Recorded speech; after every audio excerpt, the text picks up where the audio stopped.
So I want you to imagine that you are 15 minutes into, like, the absolute most important mixed reality pitch of your entire career. Oh yeah, we've all been there. High stakes. Right, high stakes. You've got the headset on, you're looking across the virtual boardroom, and your client's avatar is just smiling perfectly. Flawlessly rendered, not a hair out of place. Exactly. And their text-to-speech output drops right into the chat. It says, "We love this proposal. We are completely on board." Sounds like a massive win. Well, it sounds like a win. But if you look closer, beneath that digital gloss, their physical biometrics are actually telling a totally different story. Uh-oh. Yeah. Their real-world shoulders have dropped 2 inches, their blink rate has literally doubled, and their physical breathing is suddenly incredibly shallow. Right, the real biological response. So here's the million-dollar question for you listening right now. Are you winning that room, or are you actually about to lose the account completely? I mean, it is the ultimate modern paradox, isn't it? It really is. Like, we have never had more data, more visual fidelity, more ways to connect across the globe in an instant. And yet we are arguably more blind to actual human intention than we have ever been in the history of our species. We're just totally missing it. Completely. We are drowning in the text, the avatars, the read receipts, and we are just completely missing the actual conversation that's happening right underneath our noses. Which is exactly why we are plunging into this deep dive today. We are taking a magnifying glass to the concepts laid out in Henrik Fexius's The Art of Reading Minds. And I think we need to set expectations here. Oh, absolutely. Let me set the record straight from the very first second. If you came here looking for, like, psychic parlor tricks or crystal balls or some mystical way to guess the exact number I'm holding in my head, You are in the wrong place. you are in the very wrong place. We are talking about something infinitely more powerful. We are decoding the hidden, constant biological language of human behavior. Because it's always running in the background. Always. Because according to Fexius, people are practically screaming their deepest insecurities, their hidden objections, and their true intentions at you all day long. And most of us. Most of us are just sitting there completely oblivious, just waiting for our turn to speak. It is a phenomenal premise, honestly. This idea that human beings are fundamentally leaky vessels. Leaky vessels. I love that phrase. Well, it's true, right? We are leaking emotional data constantly. Mm-hmm. Through our posture, our micro movements, Yeah. the cadence of our voice. Yes, exactly. And you knew I was going to do this right out of the gate. We have to pump the brakes and establish some boundaries here. Here comes the skeptic. I have to be. Yeah. Because when we start throwing around phrases like decoding people or, reading minds, we are stepping onto a very blurry, very slippery line. Sure, I hear that. There is a massive difference between genuine human connection and, well, basically treating another human being like a piece of vulnerable software that you are trying to hack. See, I actually don't shy away from the word hack. I don't. Really? You don't think it's a bit cold? No. I view this as the ultimate career and social superpower. I mean, think about it. Okay, pitch me. If you can actually read the room, if you can understand what the person across from you is feeling before they even have the vocabulary to express it themselves, you own the room. It's a big claim. But it's true. You can navigate office politics. You can save failing relationships. You can negotiate like an absolute master. I mean, why wouldn't we want the cheat codes to human interaction? Because the game we're playing in 2026 is incredibly volatile. How do you mean? Let's actually contextualize the environment we are operating in right now. The baseline for human interaction has been completely shattered over the last few years. Oh, for sure. How do you accurately read a room when half the people in that room are floating in a spatial audio headset, 2 of them are dialing in asynchronously from a coffee shop, and every single person's cognitive focus is just being actively fragmented by a dozen different notification streams? It's pure chaos. It is. Our nervous systems are flooded. The environment is incredibly noisy. Yeah, the digital noise is off the charts. Exactly. So if I am sitting on a choppy video call with you, and I am dedicating my mental energy to hunting for a tiny twitch in your left cheek, am I actually connecting with your ideas? Or are you just playing detective? Right. Am I just completely missing the point of the human being in front of me? But see, that is the exact tension, the friction that makes this material so incredibly vital right now. You think it cuts through the noise? If you get it right, yes. You cut through the 2026 digital noise like a laser beam. Now, if you get it wrong, you're just that weirdo staring intensely at your coworker's blinking rate. Making everyone wildly uncomfortable. Exactly. So let's jump straight into the deep end of the pool here. The entire foundation of Fexius's framework rests on this massive, heavily debated but foundational statistic. The 93% rule. The 93% rule of communication. Ah, yes. The famous and often vastly oversimplified Albert Morabian study. I know it gets debated, but let me lay it out, because the sheer scale of it is staggering when you actually internalize it. Go for it. Let's hear the breakdown. So Fexius breaks it down like this. 55% of what you are communicating right now is pure body language. Posture, facial expressions, hand movements. Just the physical presence. Right. Then another 38% is your vocal tone. So the pitch of your voice, the speed at which you speak, even the micro pauses you take before answering a question. Which leaves a measly, almost laughable 7% for the actual words. Just 7% for the literal words coming out of your mouth. It's wild to think about. It is.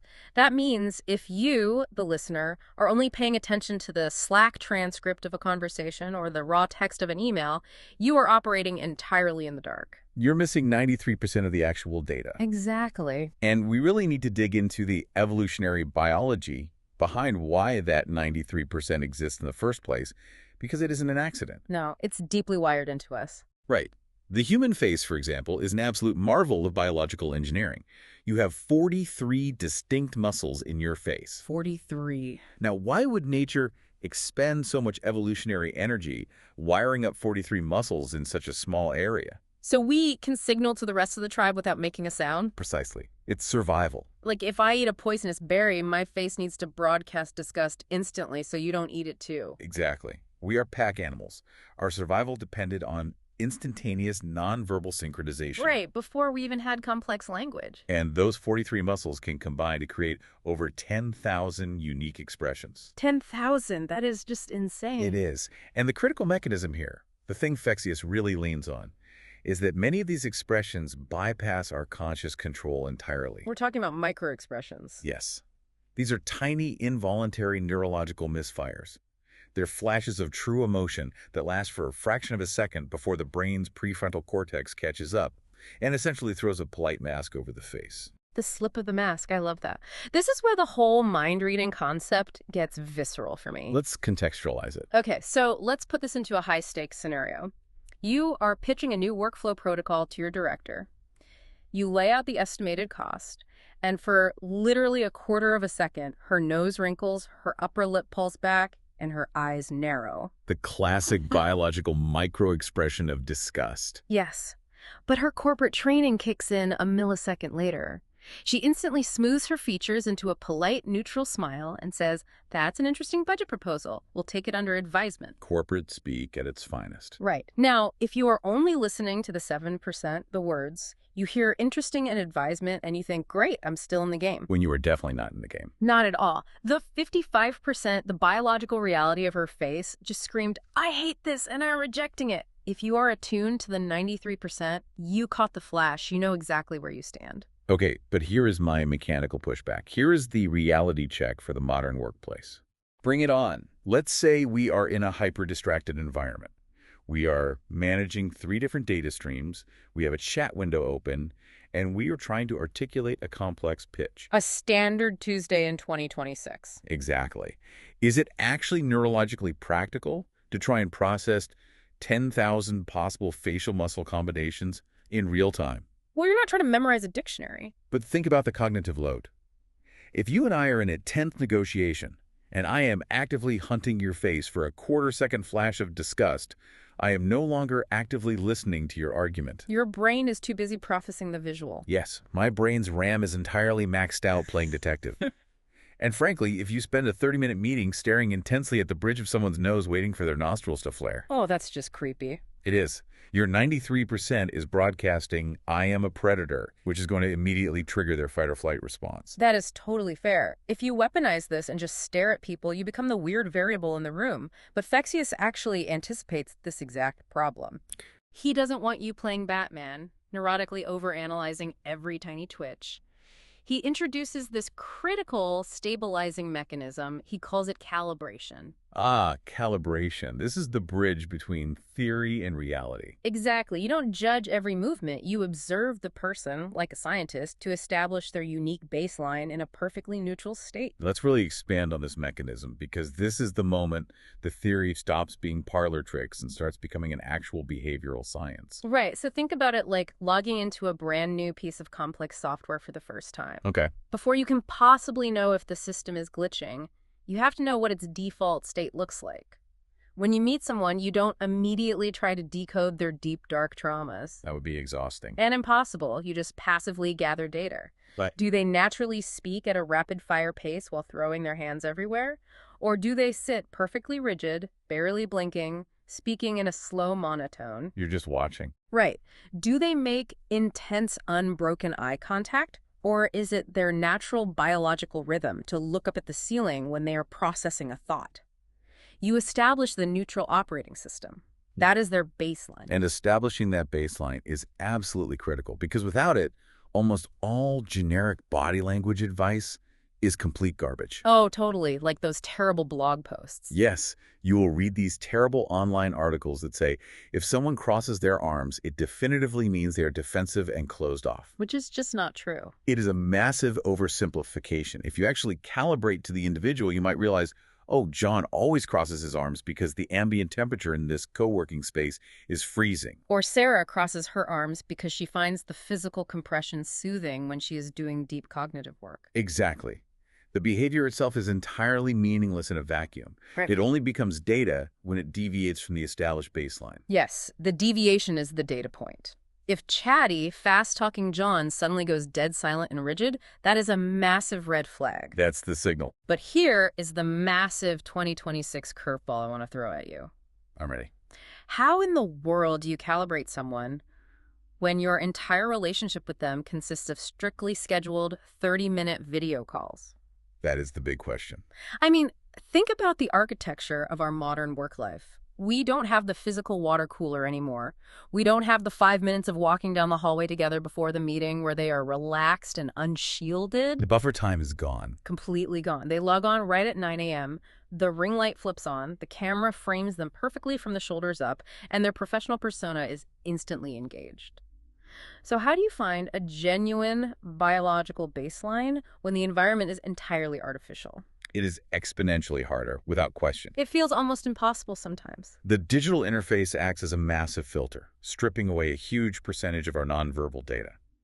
But the foundational principle of deviation still applies. You just have to look for the microshifts within the confined context of the call itself. Okay, walk me through that. Let's lap this out. Say their baseline for the first 15 minutes of the virtual check-in is highly animated. They're leaning into the camera frame, their tone is light, their hands occasionally pop up into view. Very engaging, high energy. Right. Then you bring up the timeline for the Q3 deliverables. Uh-oh. Suddenly, their posture physically changes. They lean back, sinking away from the lens, their hands disappear entirely off screen, their voice drops half an octave, and the cadence slows down. That's a huge shift. Exactly. You don't need to be a psychologist to know what just happened. The baseline was disrupted. Right, something hit a nerve. You don't necessarily know why. You don't know if they're behind schedule or if they just lost a key engineer. But you have the crucial data point. The phrase Q3 deliverables triggered a physiological retreat. Which perfectly transitions us into the specific physical cues that Fexius highlights. And this is where the book gets incredibly granular and fascinating for me. Oh, the specific body parts. Yes.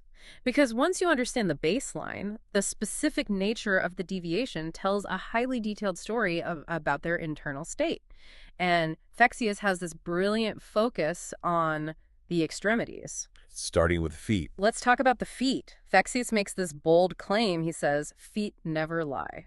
I find this deeply fascinating from a neurological perspective. It maps perfectly onto our evolutionary history. Right. Because we expend almost all of our cognitive energy trying to manage our facial expressions. We know everyone is looking at our face. Exactly. So we put the polite mask on. We might even spend a little bit of RAM controlling our hands, keeping them folded nicely on the desk.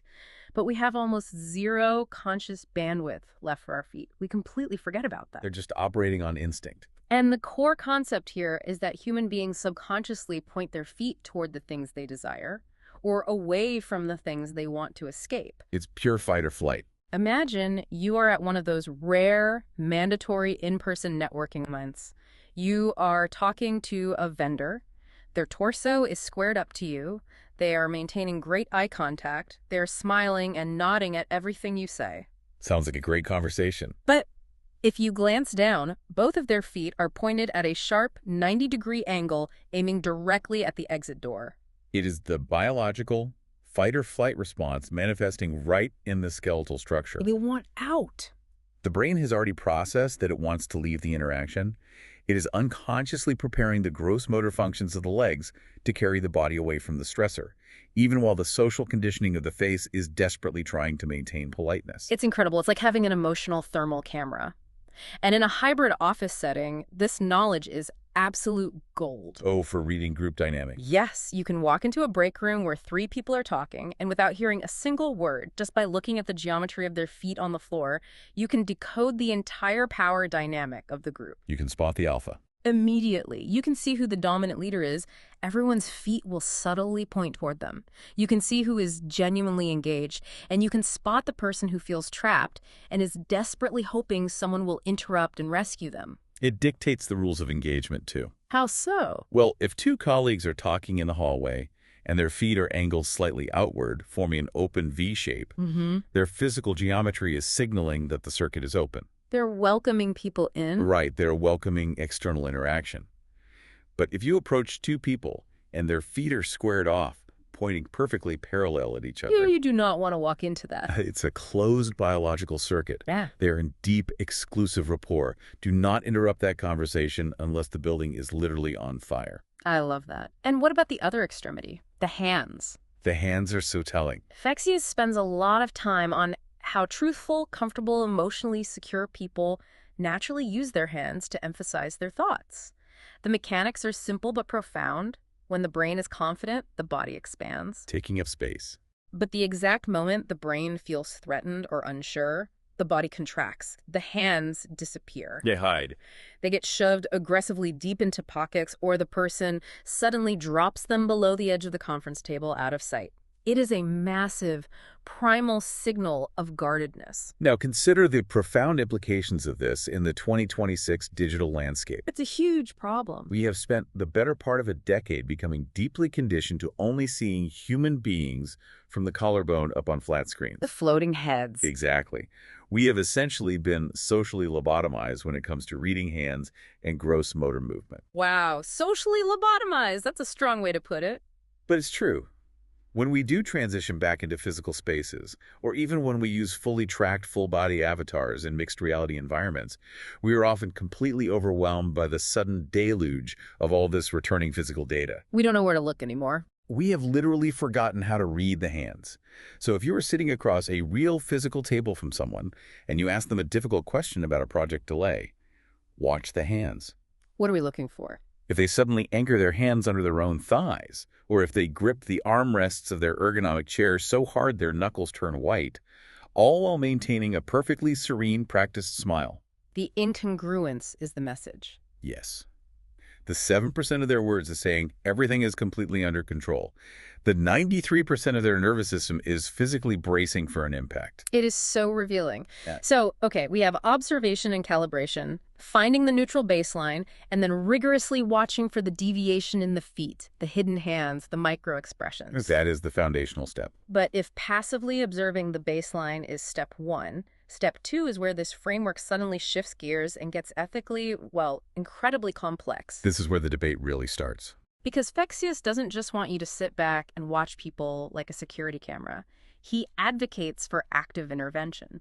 He wants you to intentionally sync your biology with theirs. He wants you to mirror them. And this plunges us right into a massive ethical gray area. Where exactly is the line between fostering deep, empathetic connection and engaging in the dark arts of psychological manipulation? We are crossing the Rubicon here. We are moving from passive, benign data collection into active psychological interference. Let me break down the mechanics of mirroring first, because the biology of it is honestly mind-blowing. It all centers around this neurological hardware called mirror neurons. The brain's Wi-Fi, Exactly. When you intentionally and subtly copy another human being's physical behavior, say, you match the angle of their posture, you adopt the rhythm and cadence of their speech, you even go so far as to match the rising and falling pace of their physical breathing. Which is very intense. It is, but you are entirely bypassing their conscious, critical brain. You are sending a subconscious biological signal directly to their nervous system that says, I'm like you. We're cut from the same cloth. We're part of the same tribe. And the human brain naturally trusts what is familiar. Because it's desperately wired for safety and belonging, yes. Yeah, and this is exactly where I have to step fully into the role of the skeptic. Yeah. Let's really look at the mechanics of what you were suggesting here. Okay, lay it on me. Because conceptually, the idea of matching someone's respiratory rate in order to artificially manufacture a feeling of affinity, it borders on the sociopathic. Oh, come on, sociopathic. Think about the reality of executing this. If I'm sitting across from you in a meeting, and I'm consciously dedicating a massive chunk of my cognitive RAM to inhaling exactly when your chest expands and purposefully crossing my left leg over my right exactly 3 seconds after you shift your weight. You make it sound like a robot. Because it is. I am no longer engaging with you as a complex human being. I am performing a calculated algorithmic operation on you. I am deliberately manipulating the physical environment to extract a feeling of trust from your nervous system that I have not actually earned through my character or my ideas. Okay, I hear that. I really do. When you describe it like that, it sounds incredibly clinical and cold, like we are hacking their mainframe. It feels predatory. But Fexius vigorously defends this practice. He argues that we are looking at it backward. He says it's not about manipulation, it's about intentional emotional calibration. Walk me through his defense. Look at it this way. We already do this completely naturally without thinking with the people we genuinely love. Unconscious mirroring. Right. Think about the last time you were deeply engrossed in a fantastic conversation with your absolute best friend at a coffee shop. If you were to take a picture of the two of you in that exact moment, you would likely see that you are both leaning forward on the exact same elbow, holding your coffee mugs at the exact same angle, speaking at the exact same volume. Natural mirroring is the biological byproduct of deep connection. Okay, I agree with that. It's a symptom of rapport. So Fexius is simply saying, why leave that to chance? Mirroring is just taking the natural biological symptom of trust and reverse engineering it to create the trust when you need it most. It is the reverse engineering part that makes the ethics so sticky for me. You are simulating the symptom to force the disease, in this case the disease being unearned rapport. Unearned rapport, wow. But I will acknowledge that the underlying neurological mechanism is undeniably real. We know from studies like Giacomo Rizzolatti's famous work with macaque monkeys, where they discovered mirror neurons in the first place, that observing an action literally fires the same neural pathways as performing the action. It bridges the gap. It does. Yeah. It is the brain's internal Wi-Fi. It bridges the biological gap between two separate bodies. Exactly. Right. And the application of this is where the magic happens. Let's look at the most powerful technique in the book. He calls it pacing and leading. This is a classic technique. It is, but let's apply it to a highly volatile, unfortunately common scenario. You are dealing with an absolutely furious client or a deeply stressed coworker who is actively melting down. A high-stress event. What is the instinctual, absolute worst thing you can possibly say to a person who is vibrating with anger? Oh, you need to calm down. Yes. It is the verbal equivalent of tossing a lit match into a puddle of gasoline. It never, ever works. Never. And now we know why it doesn't work. It is a massive biological and emotional mismatch. They are on a different frequency. They are operating at a level 10 of physiological intensity. Their heart rate is up, their adrenaline is spiking, and you are standing there at a level 2, essentially demanding that their nervous system instantly conform to yours. Which is incredibly invalidating. It instantly severs any remaining rapport.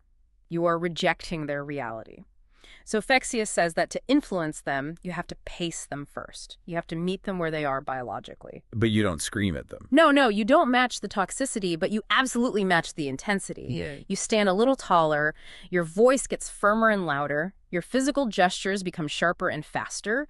You look them in the eye and say, I completely see why this is a massive, unacceptable issue. You're validating the emotion physically. Yes, you are validating their intensity physically and verbally. Their mirror neurons process your state and say, okay, finally, this person understands the severity of the threat. You sync the Wi-Fi. And then comes the leading. Exactly. Only after the connection is locked, you start leading. So having established the synchronized state, you gradually begin to pull back. You lower your own volume by 10%. You physically slow down your hand movements. You drop your shoulders. Yes. You incrementally, almost imperceptibly, drop the tension in your own physical body. And because you have established that subconscious neurological tether, their nervous system will naturally follow yours right down the ladder. It's like de-escalation through biology. You literally pull them out of their fight or flight response, walking them down to a calm, rational state without ever once uttering the condescending phrase, calm down. That isn't dark arts manipulation. I argue that is a profound act of service. I will concede the point. When viewed through that lens, pacing and leading is a brilliant, highly empathetic framework. It really is. And I think it is particularly urgent when we apply it to the unique, pervasive emotional landscape of right now. You're talking about the burnout. Yes, think about the profound digital fatigue and systemic burnout that defines so much of the 2026 workforce. We are dealing with teams that are not just tired. They are fundamentally neurologically exhausted by the constant context switching. Oh, absolutely drained. And what is the standard playbook for a manager dealing with a sluggish team? They burst into the virtual meeting room radiating hyper-positivity. Hey team, happy Monday. Let's crush our deliverables today. Let's get energized. Oh my gosh, just hearing you say that makes my soul tired. It feels actively offensive when you are burned out. Exactly, because it causes massive emotional dissonance. The team instantly feels unseen and alienated. Their biological baseline is deep exhaustion, and the leader is broadcasting at a frantic frequency of toxic positivity. The Wi-Fi cannot connect. It refuses to connect. Yeah. If we apply Fexius's pacing and leading to this modern epidemic, the ethically sound, highly effective approach requires the leader to swallow their cheerleading instinct and meet the team in the exhaustion first. You have to get in the mud with them. You intentionally drop your own energy to match the room. You speak slower. You soften your tone. You say, look, it has been a relentless, grinding quarter. I know everyone's bandwidth is stretched incredibly thin right now. You name the reality. You mirror the grim reality of the social field. You validate the fatigue.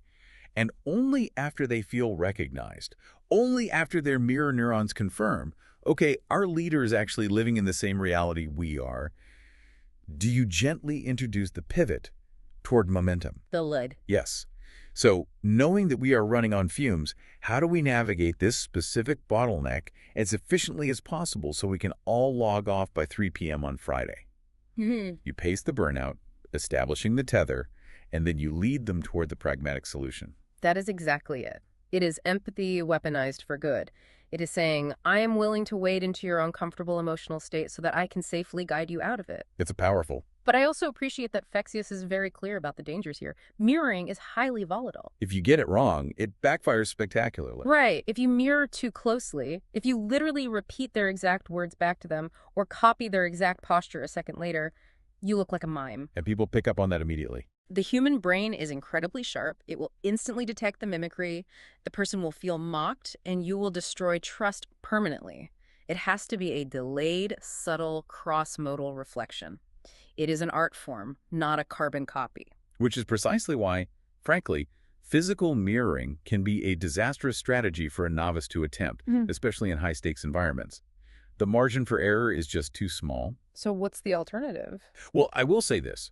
While the physical mirroring feels risky, Fexius buries some absolute undeniable gold in the middle sections of this book.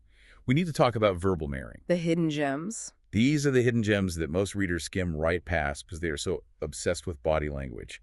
Because, let's face it, physical mirroring is incredibly difficult when you are just a head in a box on a screen. It's almost impossible on Zoom. But verbal mirroring, it is custom built for the text-heavy, Slack-dominated, email-driven reality of 2026. Oh, yes. The sensory language filters. This entirely blew my mind. It's so good. I had never encountered this concept before reading the book, and it has changed how I write every single message.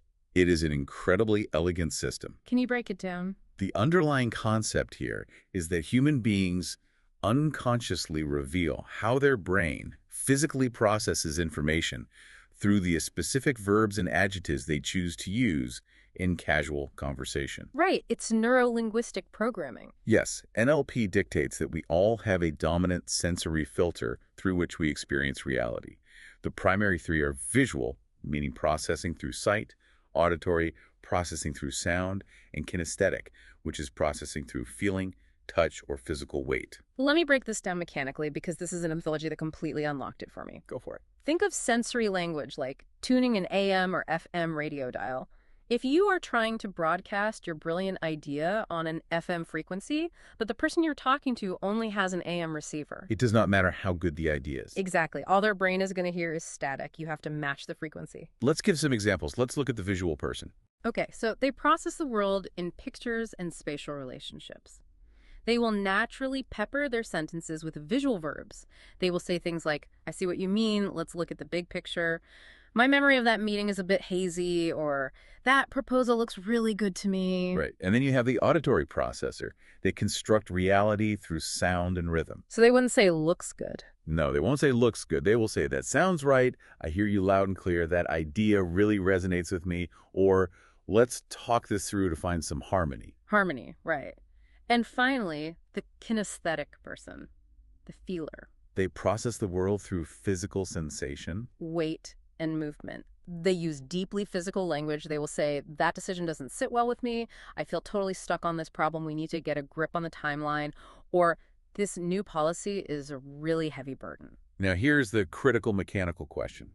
Why does this matter in a professional setting? Why should we care? Because if you are trying to persuade someone, or comfort them, or sell them an idea, and you are using a mismatched sensory language, you are essentially speaking a foreign language to their subconscious mind.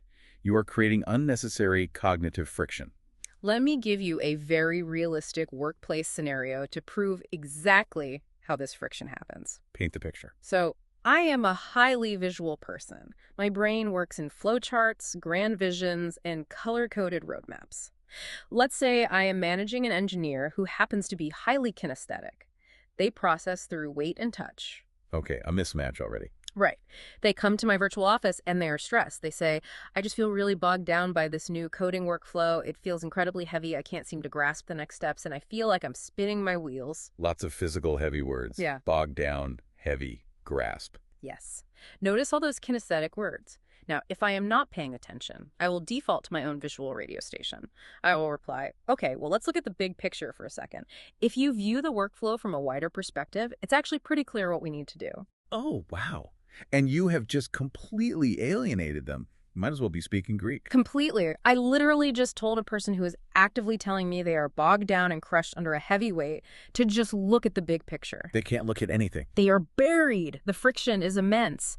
But if I am a mind reader, if I am actively listening for their sensory frequency and choosing to verbally mirror them, I catch those kinesthetic words. You intentionally switch your radio dial. Yes. I switch to AM to match them. I reply, I understand this feels really heavy right now, and it's frustrating when you can't get a grip on the process. What can we do to take some of the pressure off your plate so you can build some momentum? The shift in the interpersonal dynamic when you do that is instantaneous. It really is. It is almost like magic. Because their nervous system immediately registers this person isn't just passively hearing the data I'm transmitting. They are actively experiencing my physical reality. They feel understood on a biological level. Yes. In a 2026 world where so much of our communication is brutally stripped of physical context, reduced to just flat text on a screen, matching someone's sensory language is arguably the single most powerful tool you have to build deep empathy remotely. It proves you are paying attention to how they think. Not just what they're saying. It's exactly like discovering someone's operating system.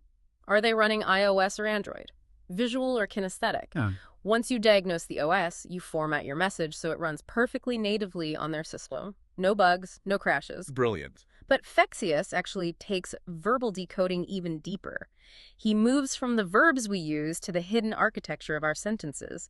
He talks about decoding metaphors and presuppositions. And this is where it gets a little dangerous. Yes, the presuppositions. The concept of presuppositions is endlessly fascinating to me.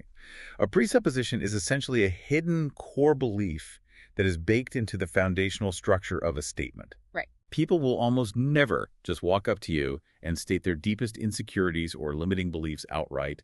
It is too vulnerable.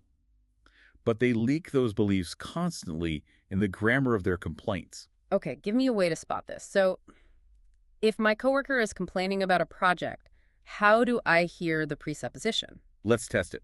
Give me a scenario. Let me throw a hypothesis at you. If I am talking to my lead developer and they sigh and type in the chat, I'm just hoping the server doesn't crash on us again this time. Okay. The presupposition there isn't actually about the server hardware, is it? It's them secretly confessing that they have zero trust in our engineering team's competence. Right. Exactly. You are listening past the nouns to the underlying assumption required for the sentence to exist. It's like reading between the lines. Let's look at another common one. A team member says in a post-mortem meeting, "Why does no one ever listen to my proposals?" Oof, heard that one before. Right. On the surface, the 7% data is a complaint about the team's behavior. But the presupposition, the hidden architectural belief carrying the emotional weight of that sentence is, "I am fundamentally not worth listening to," or "I am inherently powerless in this hierarchy." That is so heavy. Or consider the classic, "I know I'm going to mess this presentation up again." The presupposition is not about the specific presentation tomorrow. The presupposition is the identity level belief. I am a failure. Okay, I love analyzing this, but I have to push back hard on the practical application of this in the real world. Let's hear it. Let's say I am a middle manager in 2026. My calendar is triple booked.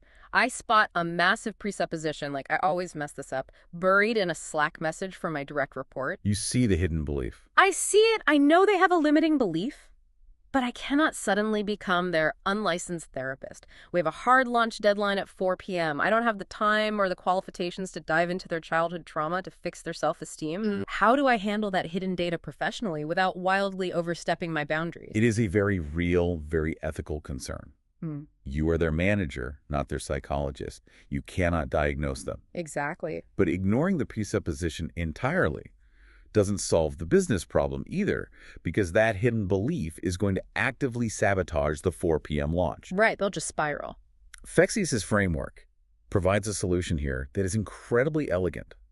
You do not attack the limiting belief directly, and you absolutely do not issue positive commands. You use strategic questions to gently shift the psychological frame. Okay, how does that sound in practice? If they say, "I know I'll mess this up again," your instinct is probably to say, "Don't be so negative, you're going to do great." That is exactly what I would say. But that is a command that invalidates their reality. It bounces right off their armor. Instead, you address the hidden fear by asking a question that forces their brain to physically visualize a positive outcome. Like what? You reply, "What would a successful presentation look like for you today?" Oh, wow. That is brilliant conversational judo. Exactly. It bypasses the defense mechanism entirely. Because of how the brain processes language, in order for them to formulate an answer to your question, their brain literally has to construct an internal image of success. You're forcing them to see the win. You are leading them out of the presupposition of failure, forcing them to boot up a new mental simulation without ever once acting like a therapist. You're just asking a pragmatic, forward-looking operational question. You take their negative momentum and seamlessly redirect it. I love that. It's very effective. So let's review where we are. We have observed the baseline. We are watching the feet and the hands. We are mirroring the physical intensity and matching the sensory AM or FM language. We're picking up on hidden presuppositions in the Slack channel. We have built a formidable toolkit. We have. And this naturally brings us to the exact moment where I think 90% of people who pick up this book rub their hands together like cartoon villains. Oh boy. We have to talk about deception. Ah, yes, the eternal pursuit of becoming a human lie detector. Right, because logically, based on everything we've discussed, if the words and the body language do not match, if there is biological incongruence, I have caught them in a lie. Right, that's the assumption. If the 7% of their words is saying, I am totally on track with the deliverables, but their 93% is blinking rapidly, their breathing is shallow, their hands are hidden, and their feet are pointed at the door, I have caught a liar. You want to use the tools to expose them. I can use these tools to expose the people around me and demand the truth. And this is exactly where Fexius delivers a massive, humbling reality check. And honestly, it completely changes the entire trajectory of the book. It really does. It happens right around the 75% mark of the framework, and the whole premise just flips upside down. The big twist. Because the natural human instinct is to want to play Batman. You want to spot the excessive blinking, the over-explaining, the sudden throat clearing, and point your finger and yell, gotcha. But Fexius points out something deeply profound about human nature. He says that the vast, vast majority of lies we encounter in daily life are not malicious. They're not evil masterminds. No, they are defensive. Defensive lies. Let's unpack that. This is a crucial mechanical distinction. When we hear the word lie, we immediately associate it with sociopathy or grand deception, or someone actively plotting our downfall. Like a movie villain. Exactly. But in everyday practical life, people lie because their nervous system does not feel safe telling you the truth. They are lying to protect themselves. They are avoiding conflict. They are protecting a fragile ego, or they are desperately trying not to disappoint you. Right. When your junior developer says, I'm almost done with the code, when they haven't even started. They aren't saying that because they are a corporate spy trying to ruin the company. Right. They are saying it because they're terrified of looking incompetent and losing their job. Exactly. And this leads us to the major breakthrough realization of the entire concept, the true aha moment. Listeners, lean in for this one. If you are listening to this deep dive and you take absolutely nothing else away from the last hour, take this single concept. Up until this exact moment, we have treated mind reading as an offensive weapon. A tool to extract secrets. A tool you use to aggressively extract hidden secrets from other people's heads. We've been focusing 100% of our energy on them, their face, their hands, their sensory verbs. But the massive twist is this. True mind reading isn't about them at all. Wait, really? It is entirely fundamentally about you. Let's really unpack the mechanics of this, because this concept completely rewired how I view leadership. Think about it logically, based on the biology we just discussed. You cannot accurately read a mind if the person is actively defensively hiding from you. Okay, true. And why are they hiding? Why are they offering defensive lies? Usually they are hiding because of the environment that you are creating. They are reacting to your nonverbal emotional leaks. Yes. The concept of the social field. Fexius explains that interpersonal dynamics, and groups as a whole, have a collective emotional atmosphere, a social field. Give me an example of how we ruin it. Let's say you walk into a crucial project meeting. You are secretly irritated about a completely unrelated email you received 5 minutes ago. You are stressed about your mortgage. You are distracted. Just normal life stress. Right. Now, you think you are hiding it. You put on your polite face. You smile. You say all the correct supportive management buzzwords. But remember the 93% rule? You're leaking? Your biology is leaking tension all over that room. Your jaw is microscopically tight. Your breathing is shallow and trapped in your chest.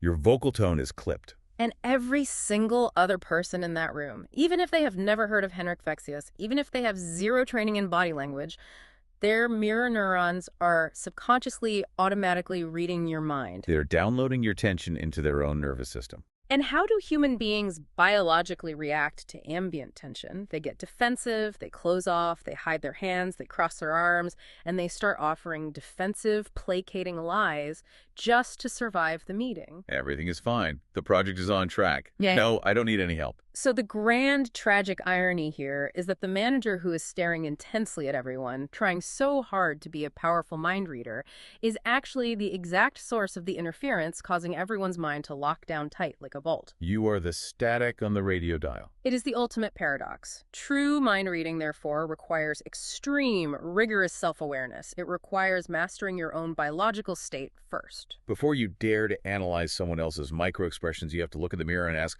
what am I actively projecting into the social field right now? Am I a safe harbor or am I a storm? Fexius makes a brilliant mechanical point here about the difference between empathy and emotional absorption. It's a fine line. Because the danger of being highly attuned to the 93% of other people's emotions is that you can easily get sucked into their vortex. If they are anxious, your mirror neurons make you anxious. If they are defensive, you become aggressive. But emotionally intelligent people, true mind readers, have a mechanism to stop this. They hold a calm center. They act as the grounding wire for the circuit. He shares a technique for this that is so simple, it almost sounds cliche. But biologically, it is a superpower.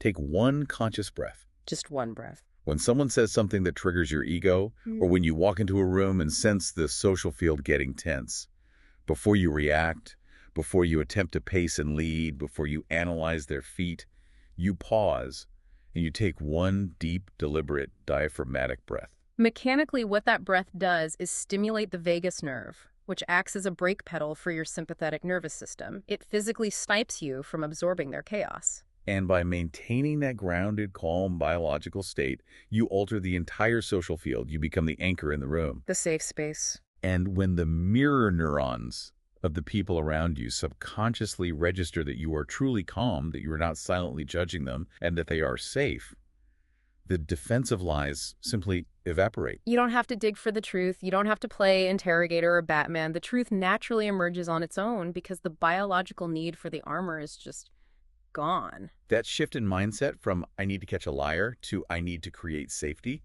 is profound. It changes everything. If you lean aggressively over a desk and say, "Are you lying to me about this deadline?"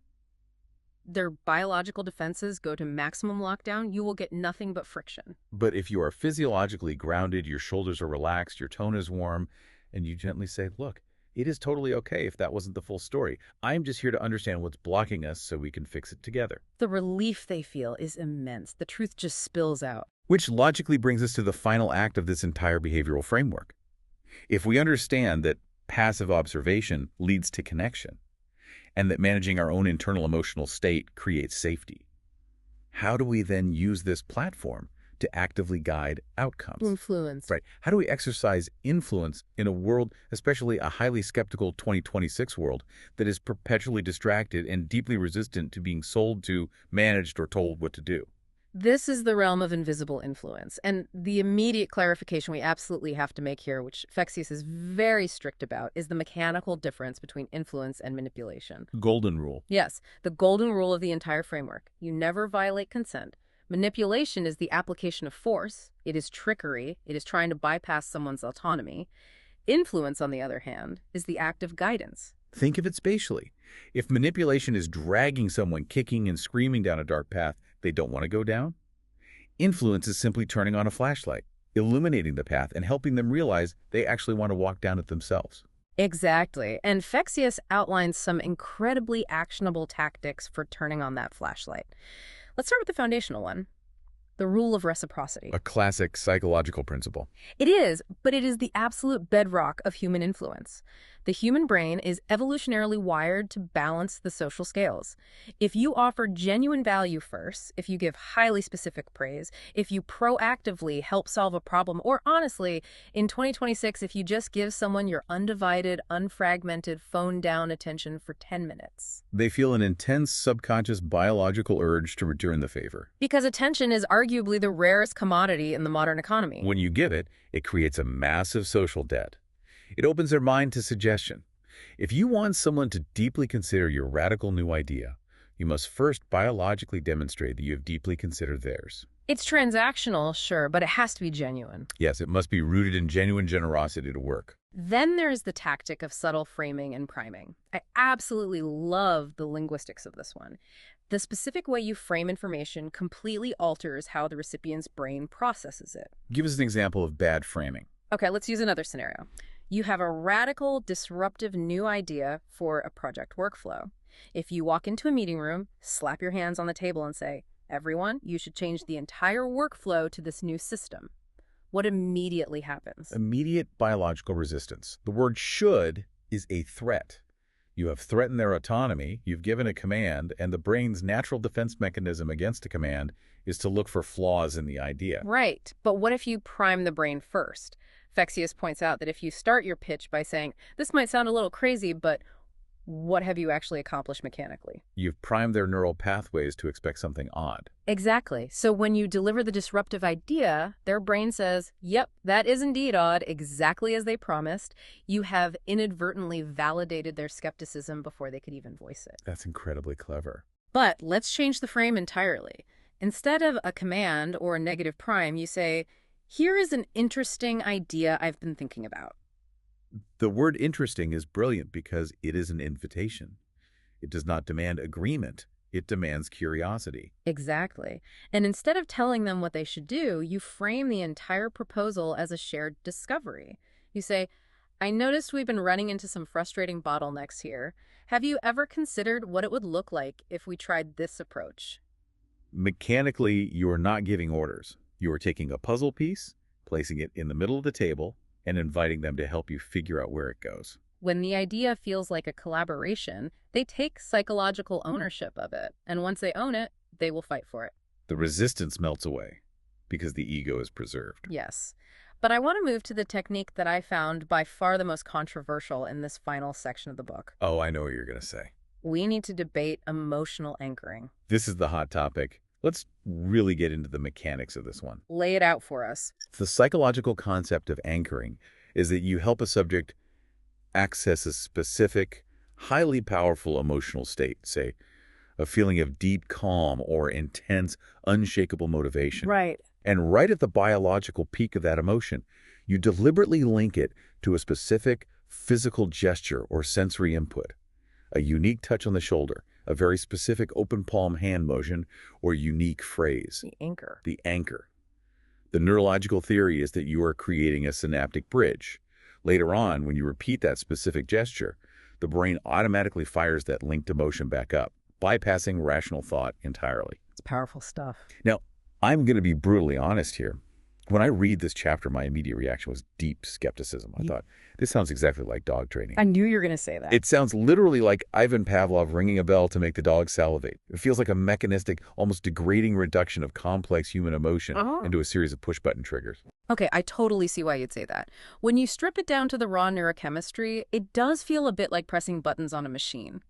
But let me offer a robust defense of anchoring, specifically when we look at the reality of 2026. Defend it. I'm listening. Think about how our entire digital environment is currently designed. The major tech companies have spent billions of dollars and decades of research figuring out exactly how to anchor our neurology. Oh, absolutely. The specific high-pitched ping of a notification is a carefully engineered auditory anchor that triggers a spike of cortisol and anticipation. The physical pull-to-refresh motion on a social feed is a kinesthetic anchor designed to deliver an unpredictable dopamine hit. We are being anchored by technology constantly, all day long. From the moment we wake up. And almost all of those anchors are designed to make us distracted, anxious, or addicted. that is undeniably true. We are deeply biologically conditioned by our digital interfaces. So my perspective on Fexius' technique is this. If our nervous systems are already susceptible to this mechanism, why shouldn't we use that exact same neurological hardware intentionally in human interaction to anchor positive, empowering states? Reclaiming the hardware. Think about it like UI, UX user interface and user experience, but applied to human conversation. Give me a scenario where this isn't manipulative. Okay, if I'm a team leader and I have a brilliant junior designer who has moments of incredible confidence, but also suffers from moments of crippling imposter syndrome. Very common. When they are in a flow state, when they are pitching a great design and feeling deeply powerful, I lean forward, I use a very specific, deliberate, open palm gesture, and I say, that insight is incredibly sharp. You said in the anchor. I am intentionally anchoring their own feeling of confidence to that gesture and that phrase. Then, 2 weeks later, the pressure is on. They are spiraling. They are doubting their work on a new project. The imposter syndrome kicks in. I don't waste time trying to logically argue them out of their anxiety, because anxiety isn't logical. Instead, I lean forward, I use the exact same open palm gesture, and I say, let's be sharp about this. Wow. Mechanically, I am not training them like a dog. I am creating a neurological shortcut back to their own best self. I am giving them a rope to pull themselves out of the spiral of doubt. To me, that is not manipulation. That is intentional, profound presence. That is a highly compelling reframe. Viewing emotional anchoring not as an aggressive parlor trick, but as an intentional countermeasure to the chaotic, anxiety-inducing anchoring of the modern digital world. Exactly. If you use the mechanism to reconnect someone to their own internal resources, rather than attempting to force an alien emotion upon them, it transforms from a tool of control into a tool of profound support. It's all about intent. It all hinges entirely on the golden rule Fexius laid out. Intent. If the intent behind the anchor is to extract value for yourself at their expense, it is manipulation. If the intent is to foster growth, clarity, and capability in the other person, it is influence.